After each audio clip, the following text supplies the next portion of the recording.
BJP ಅವಧಿಯಲ್ಲಿ ಆಗಿರುವಂತಹ ಅಕ್ರಮ ಬಗೆದಷ್ಟು ಬಯಲಾಗ್ತಾ ಇದೆ. ಕೋವಿಡ್ ಹಗರಣ ಕೇಸ್ಗೆ ಇದೀಗ ಬಿಗ್ ಟ್ವಿಸ್ಟ್ ಸಿಗ್ತಾ ಇದೆ. ಈ ಪ್ರಕರಣಕ್ಕೆ ಈಗ ಬಹುದೊಡ್ಡ ಟ್ವಿಸ್ಟ್ ಸಿಗ್ತಾ ಇದೆ. ಜಿಲ್ಲೆ ಹಾಗೂ ತಾಲೂಕು ಮಟ್ಟದಲ್ಲೂ ಕೂಡ ಬೃಹತ್ ಅಕ್ರಮ ನಡೆದಿರುವಂಥದ್ದು ಬೆಳಕಿಗೆ ಬಂದಿದೆ. ಕೇವಲ ರಾಜ್ಯ ಮಟ್ಟದಲ್ಲಿ ಮಾತ್ರ ಅಲ್ಲ, ಜಿಲ್ಲೆ ಹಾಗೂ ತಾಲೂಕು ಮಟ್ಟದಲ್ಲೂ ಕೂಡ ಬಹುದೊಡ್ಡ ಪ್ರಮಾಣದಲ್ಲಿ ಭ್ರಷ್ಟಾಚಾರ ಅಕ್ರಮ ಎಸಗಿರುವಂಥದ್ದು ಗೊತ್ತಾಗ್ತಾ ಇದೆ. ಕೊರೋನಾ ಹೆಸರಿನಲ್ಲಿ ಕೋಟಿ ಕೋಟಿ ದುರುಪಯೋಗ ಮಾಡಲಾಗಿದೆ. ಅದು ಕೂಡ ಕೋವಿಡ್ನ ಸಂದರ್ಭದಲ್ಲಿ ಜನ ಅಪಾರ ಸಂಕಷ್ಟದಲ್ಲಿ ಇದ್ದಂತಹ ಸಂದರ್ಭದಲ್ಲಿ ಕೋಟಿ ಕೋಟಿ ದುರುಪಯೋಗ ಆಗಿದೆ ಅನ್ನುವಂತಹ ಗಂಭೀರ ಆರೋಪ ಕೇಳಿಬರ್ತಾ ಇದೆ. ಖಾಸಗಿ ವ್ಯಕ್ತಿ ಖಾತೆಗೆ ಕೋಟ್ಯಂತರ ಹಣ ಜಮೆ ಆಗಿದೆ ಅನ್ನುವಂತಹ ಮಾಹಿತಿ ಲಭ್ಯವಾಗ್ತಾ ಇದೆ. ಒಬ್ಬ ಖಾಸಗಿ ವ್ಯಕ್ತಿಯ ಖಾತೆಗೆ ಕೋಟ್ಯಂತರ ರೂಪಾಯಿ ಹಣ ಜಮೆ ಆಗಿದೆ ಅನ್ನುವಂಥದ್ದು ಕೂಡ ಗೊತ್ತಾಗ್ತಾ ಇದೆ. ನಾಗಮಂಗಲ ತಾಲೂಕು ಒಂದರಲ್ಲೇ 3 ಕೋಟಿ ರೂಪಾಯಿ ದುರ್ಬಳಕೆ ಆಗಿರುವಂತಹ ಆರೋಪ ಕೇಳಿಬರ್ತಾ ಇದೆ. ಇದು ಒಂದೇ ತಾಲೂಕಿನ ಕತೆ. ಒಂದೇ ತಾಲೂಕಿನಲ್ಲಿ 3 ಕೋಟಿ ದುರ್ಬಳಕೆ ಮಾಡಿಕೊಂಡಿದ್ದಾರೆ ಅನ್ನುವಂತಹ ಮಾಹಿತಿ ಲಭ್ಯವಾಗ್ತಾ ಇದೆ. ತನಿಖಾ ವರದಿಯಿಂದ ಅಧಿಕಾರಿಗಳ ಭ್ರಷ್ಟಾಚಾರ ಬಯಲಾಗ್ತಾ ಇದೆ. ಕೋವಿಡ್ ಪ್ರಕೃತಿ ವಿಕೋಪ ಹಣ ಎಲ್ಲವೂ ಕೂಡ ದುರ್ಬಳಕೆ ಮಾಡಿಕೊಂಡಿದ್ದಾರೆ. ಕೇವಲ ಕೊರೋನಾ ಮಾತ್ರ ಅಲ್ಲ, ಡಿಸಾಸ್ಟರ್ ಹಣ ಏನಿತ್ತು, ಪ್ರಕೃತಿಯ ವಿಕೋಪದ ಹಣ ಏನಿತ್ತು, ಅದನ್ನು ಕೂಡ ದುರ್ಬಳಕೆ ಮಾಡಿಕೊಂಡಿದ್ದಾರೆ ಅನ್ನೋ ಆರೋಪ. ಅದೇ ರೀತಿ ಕೆಲವು ವಿಚಾರಗಳು ಈಗ ಬಹಿರಂಗವಾಗ್ತಾ ಇದೆ. ಇದಕ್ಕೆ ಸಂಬಂಧಪಟ್ಟಂತೆ ಮಂಡ್ಯ ಜಿಲ್ಲಾಧಿಕಾರಿಗಳು ಸರ್ಕಾರಕ್ಕೆ ವರದಿ ಕೊಟ್ಟಿದ್ದಾರೆ. ತಾಲೂಕಿನಲ್ಲಿ ಆಗಿರುವ ಹಗರಣಕ್ಕೆ ಸಂಬಂಧಪಟ್ಟಂತೆ ಜಿಲ್ಲಾಧಿಕಾರಿಗಳು ವರದಿ ಕೊಟ್ಟಿದ್ದಾರೆ. ತಹಶೀಲ್ದಾರ್ ಸೇರಿ ಒಟ್ಟು 4 ವಿರುದ್ಧ ಕ್ರಮ ಕೈಗೊಳ್ಳಬೇಕು ಅಂತ ಶಿಫಾರಸು ಮಾಡಿದ್ದಾರೆ.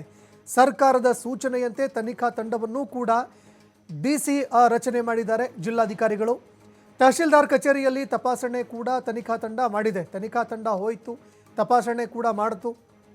ಏನು ಆ ಸಂದರ್ಭದಲ್ಲಿನ ದಾಖಲೆಗಳಿತ್ತು, ಆ ದಾಖಲೆಗಳನ್ನು ತಡಕಾಡುವಂತಹ ಕೆಲಸ ಕೂಡ ಮಾಡಿದ್ರು. ಕೋವಿಡ್ ಅಕ್ರಮ ಕುರಿತು ವರದಿಯನ್ನು ಕೂಡ ತನಿಖಾ ತಂಡ ಕೊಟ್ಟಿದೆ. ಹೀಗಾಗಿ ತನಿಖಾ ತಂಡದ ಈ ವರದಿಯಲ್ಲಿ ಈಗ ಭ್ರಷ್ಟಾಚಾರ ಆಗಿರುವಂಥದ್ದು ಕೂಡ ಬೆಳಕಿಗೆ ಬರ್ತಾ ಇದೆ. ಇದಕ್ಕೆ ಸಂಬಂಧಪಟ್ಟಂತೆ ಈಗ ರಾಜ್ಯ ಸರ್ಕಾರ ಜಿಲ್ಲೆ ಹಾಗೂ ತಾಲೂಕು ಮಟ್ಟದಲ್ಲೂ ಕೂಡ ಎಲ್ಲ ತಾಲೂಕು ಎಲ್ಲ ಜಿಲ್ಲೆಗಳಲ್ಲೂ ತನಿಖೆ ಮಾಡೋದಕ್ಕೆ ಅಂತ ಮುಂದಾಗುವ ಸಾಧ್ಯತೆ ಕೂಡ ಇದೆ. ಯಾಕಂದರೆ ಒಂದೊಂದು ತಾಲೂಕಿನಲ್ಲಿ 3 ಕೋಟಿ ಅಂತ ಹಿಡಿದ್ರೂ ಕೂಡ ಇಡೀ ರಾಜ್ಯದಾದ್ಯಂತ ಎಷ್ಟಾಗುತ್ತೆ ಅನ್ನುವಂಥದ್ದನ್ನು ಕಲ್ಪನೆ ಮಾಡ್ಕೊಳ್ಳೋದಕ್ಕೂ ಆಗಲ್ಲ. ಇದೇ ಕಾರಣಕ್ಕಾಗಿ ರಾಜ್ಯ ಸರ್ಕಾರ ಕೊರೋನಾ ಸಂದರ್ಭದಲ್ಲಿ ಯಾರು ಭ್ರಷ್ಟಾಚಾರ ಮಾಡಿದ್ದಾರೆ ಅವರ ವಿರುದ್ಧ ಕ್ರಮ ಕೈಗೊಳ್ಳೋದಕ್ಕೆ ಅಂತ ಮುಂದಾಗ್ತಾ ಇದೆ. ಇದು ಅಧಿಕಾರಿಗಳು ಮಾತ್ರ ಮಾಡಿರುವಂಥದ್ದಲ್ಲ. ಆ ಸಂದರ್ಭದಲ್ಲಿ ಇದ್ದಂತಹ ಸರ್ಕಾರ, ಶಾಸಕರು, ಸ್ಥಳೀಯ ನಾಯಕರು ಎಲ್ಲರೂ ಕೂಡ ಸೇರಿ ಮಾಡಿರುವಂಥದ್ದು. ಎಲ್ಲರ ಮೇಲೂ ಕೂಡ ಈ ಬಿಲ್ ಹರಿಯುತ್ತೆ. ಹೀಗಾಗಿ ಸರ್ಕಾರ ಈ ಬಗ್ಗೆ ಇನ್ನೂ ಮತ್ತಷ್ಟು ತನಿಖೆ ಮಾಡುವಂತಹ ಸಾಧ್ಯತೆಗಳು ಕೂಡ ಇದೆ. ಮತ್ತೊಂದೆಡೆ ಜಿಲ್ಲಾಧಿಕಾರಿಗಳು, ಮಂಡ್ಯದ ಜಿಲ್ಲಾಧಿಕಾರಿಗಳು ಈ ಒಂದು ವಿಚಾರಕ್ಕೆ ಸಂಬಂಧಪಟ್ಟಂತೆ ತನಿಖೆ ಮಾಡಿ ನೋಡಿದಾಗ ಕೋವಿಡ್ ಹಣ ದುರ್ಬಳಕೆಯಾಗಿದೆ, ಪ್ರಕೃತಿ ವಿಕೋಪಕ್ಕಾಗಿ ಬಳಕೆ ಆಗಬೇಕಾಗಿದ್ದಂತಹ ಹಣ ಕೂಡ ದುರ್ಬಳಕೆಯಾಗಿರುವಂಥದ್ದು ಕೂಡ ಬಯಲಾಗಿದೆ. ಇದಕ್ಕೆ ಸಂಬಂಧಪಟ್ಟಂತೆ ಮಂಡ್ಯ ಜಿಲ್ಲಾಧಿಕಾರಿಗಳು ಸರ್ಕಾರಕ್ಕೆ ಒಂದು ವರದಿ ಕೂಡ ಕೊಟ್ಟಿದ್ದಾರೆ. ಇನ್ನು ತಹಶೀಲ್ದಾರ್ ಸೇರಿ ಒಟ್ಟು 4 ವಿರುದ್ಧ ಕ್ರಮ ಕೈಗೊಳ್ಳಬೇಕು ಅಂತ ಶಿಫಾರಸು ಮಾಡಿದ್ದಾರೆ. ಹೀಗಾಗಿ ಸರ್ಕಾರದ ಸೂಚನೆಯಂತೆ ಒಂದು ತನಿಖಾ ತಂಡವನ್ನು ಕೂಡ ಜಿಲ್ಲಾಧಿಕಾರಿಗಳು ರಚನೆ ಮಾಡಿದರು. ತನಿಖಾ ತಂಡ ಇದಕ್ಕೆ ಸಂಬಂಧಪಟ್ಟಂತೆ ತಹಶೀಲ್ದಾರ್ ಕಚೇರಿಯನ್ನು ತಪಾಸಣೆ ಮಾಡಿತು. ಅದಾದ ನಂತರ ಏನು ಅಕ್ರಮ ನಡೆದಿತ್ತು ಆ ಅಕ್ರಮಕ್ಕೆ ಸಂಬಂಧಪಟ್ಟಂತೆ ಒಂದು ತನಿಖಾ ವರದಿಯನ್ನು ಕೂಡ ರಚಿಸಿತ್ತು. ಈ ತನಿಖಾ ವರದಿ ಸರ್ಕಾರದ ಕೈಗೆ ಸೇರಿದೆ. ಅದೇ ರೀತಿ ಇದಕ್ಕೆ ಸಂಬಂಧಪಟ್ಟಂತೆ ಎಲ್ಲ ತಾಲೂಕು ಜಿಲ್ಲೆಗಳಲ್ಲೂ ಕೂಡ ರಾಜ್ಯ ಸರ್ಕಾರ ಕ್ರಮ ಕೈಗೊಳ್ಳುವಂತಹ ಸಾಧ್ಯತೆ ಹೆಚ್ಚಾಗಿದೆ.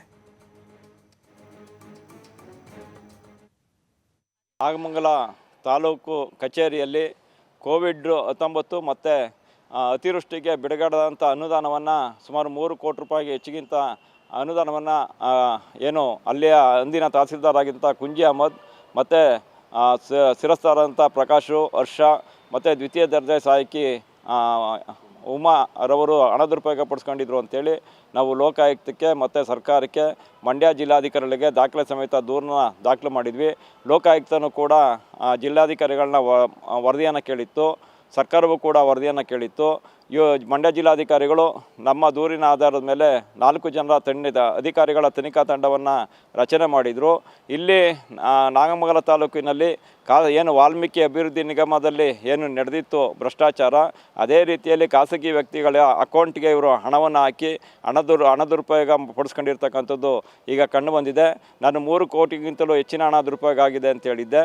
ಆದರೆ ತನಿಖಾ ತಂಡ ಅದನ್ನು 4 ಕೋಟಿ ರೂಪಾಯಿ ಹಣ ದುರುಪಯೋಗ ಆಗಿದೆ ಅನ್ನುವಂಥದ್ದು ವರದಿಯನ್ನು ಗಮನಕ್ಕೆ ತಂದಿದ್ದರು. ಈ ಬಗ್ಗೆ ಅಂದಿನ ತಹಸೀಲ್ದಾರ್ ಕುಂಜಿ ಅಹಮ್ಮದ್ದು ಮತ್ತು ಶಿರಸ್ತಾರಾದಂಥ ಪ್ರಕಾಶ್ ಹರ್ಷ ಮತ್ತು ಉಮಾ ದ್ವಿತೀಯ ಸಹಾಯಕ ಉಮಾ 4 ವಿರುದ್ಧ ಶಿಸ್ತು ಕ್ರಮ ಜರುಗಿಸಬೇಕು ಅಂತೇಳಿ ದಾಖಲೆಗಳ ಸಮೇತ ಮಂಡ್ಯ ಜಿಲ್ಲಾಧಿಕಾರಿಗಳು ಸರ್ಕಾರಕ್ಕೆ ಹಾಗೂ ಲೋಕಾಯುಕ್ತಕ್ಕೆ ವರದಿಯನ್ನು ಸಲ್ಲಿಸಿದ್ದಾರೆ. ಇವು 4 ಜನರ ವಿರುದ್ಧ ಕ್ರಿಮಿನಲ್ ಪ್ರಕರಣ ದಾಖಲೆ.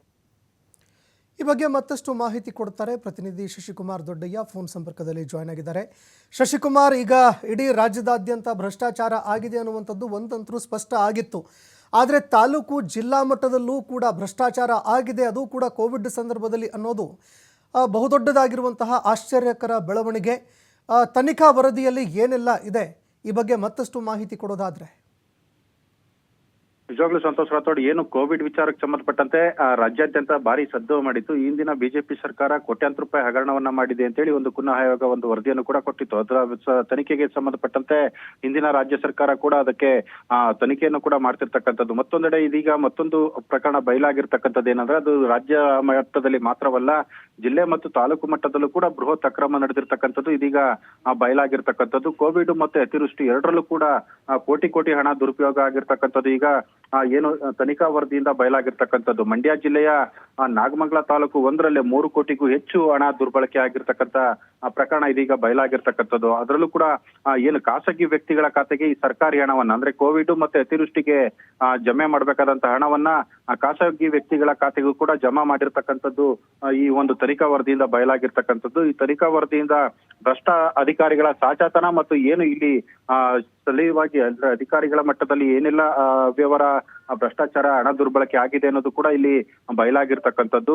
ಮಂಡ್ಯ ಜಿಲ್ಲಾಧಿಕಾರಿಗಳಿಗಾಗಲೇ ಇದಕ್ಕೆ ಸಂಬಂಧಪಟ್ಟಂತೆ ಸರ್ಕಾರಕ್ಕೂ ಕೂಡ ವರದಿಯನ್ನ ಕೂಡ ಸಲ್ಲಿಸಿರ್ತಕ್ಕಂಥದ್ದು. ಅಂದಿನ ತಹಸೀಲ್ದಾರ್ ಆಗಿರ್ತಕ್ಕಂಥ ಕುಮ್ಮಿ ಅಹಮದ್ ಅಂತ ಏನಿದ್ದಾರೆ ಅವರು, ಮತ್ತೆ ಅಂದಿನ ಇಬ್ರು ಶಿರಸ್ತೆದಾರಗಳು ಪ್ರಕಾಶ್ ಮತ್ತೆ ಹರ್ಷ ಅಂತ ಹೇಳಿ, ಮತ್ತೊಬ್ರು ದ್ವಿತೀಯ ದರ್ಜೆ ಸಹಾಯಕಿಯಾಗಿದ್ದಂತ ಉಮಾ ಅವರ ವಿರುದ್ಧ ಶಿಸ್ತು ಕ್ರಮಕ್ಕಾಗಿ ಸರ್ಕಾರಕ್ಕೆ ಈಗಾಗಲೇ ಶಿಫಾರಸನ್ನು ಕೂಡ ಜಿಲ್ಲಾಧಿಕಾರಿಗಳು ಪತ್ರ ಮುಖೇನ ಬರ್ದಿರ್ತಕ್ಕಂಥದ್ದು. ಈ ಪ್ರಕರಣಕ್ಕೆ ಸಂಬಂಧಪಟ್ಟಂತೆ ಈ ಹಿಂದೆ ಹೋರಾಟಗಾರರಾಗಿರ್ತಕ್ಕಂಥ KR ರವೀಂದ್ರ ಅವರು ಸರ್ಕಾರ ಮತ್ತು ಲೋಕಾಯುಕ್ತಕ್ಕೆ ದೂರನ್ನು ಕೂಡ ಸಲ್ಲಿಸಿದ್ರು. ಈ ಸಂಬಂಧಪಟ್ಟಂತೆ ಸರ್ಕಾರ ಈ ಪ್ರಕರಣಕ್ಕೆ ಸಂಬಂಧಪಟ್ಟಂತೆ ಒಂದು ತನಿಖಾ ವರದಿಯನ್ನ ರಚನೆ ಮಾಡಿ ಒಂದು ರಿಪೋರ್ಟ್ ಕೊಡಬೇಕು ಅಂತೇಳಿ ಜಿಲ್ಲಾಧಿಕಾರಿಗಳಿಗೆ ಪತ್ರವನ್ನು ಕೂಡ ಬರೆದಿದ್ರು. ಇದಕ್ಕೆ ಸಂಬಂಧಪಟ್ಟಂತೆ 4 ಅಧಿಕಾರಿಗಳ ತಂಡದ ಒಂದು ತನಿಖಾ ತಂಡವನ್ನ ಜಿಲ್ಲಾಧಿಕಾರಿಗಳು ರಚನೆ ಮಾಡಿದ್ರು. ಆ ತನಿಖಾ ತಂಡ ನಾಗಮಂಗಲ ತಾಲೂಕು ಕಚೇರಿಯ ಒಂದು ತಹಸೀಲ್ದಾರ್ ಕಚೇರಿನಲ್ಲಿ ತಪಾಸಣೆಯನ್ನ ಮಾಡಿರ್ತಕ್ಕಂಥದ್ದು. ಈ ಸಂದರ್ಭದಲ್ಲಿ ಬೇರೊಬ್ಬರ ಖಾಸಗಿ ವ್ಯಕ್ತಿಗಳ ಖಾತೆಗೆ ಹಣ ಜಮೆ ಆಗಿರ್ತಕ್ಕಂಥದ್ದು, ಜೊತೆಗೆ ಹಣ ಕೂಡ ದುರ್ಬಳಕೆ ಆಗಿರೋದ್ರ ಬಗ್ಗೆ ಸ್ಪಷ್ಟವಾಗಿ ಉಲ್ಲೇಖ ಆಗಿರ್ತಕ್ಕಂಥದ್ದು. ಅಂದ್ರೆ ಯಾವ ವಿಚಾರಕ್ಕೆ ಈ ಒಂದು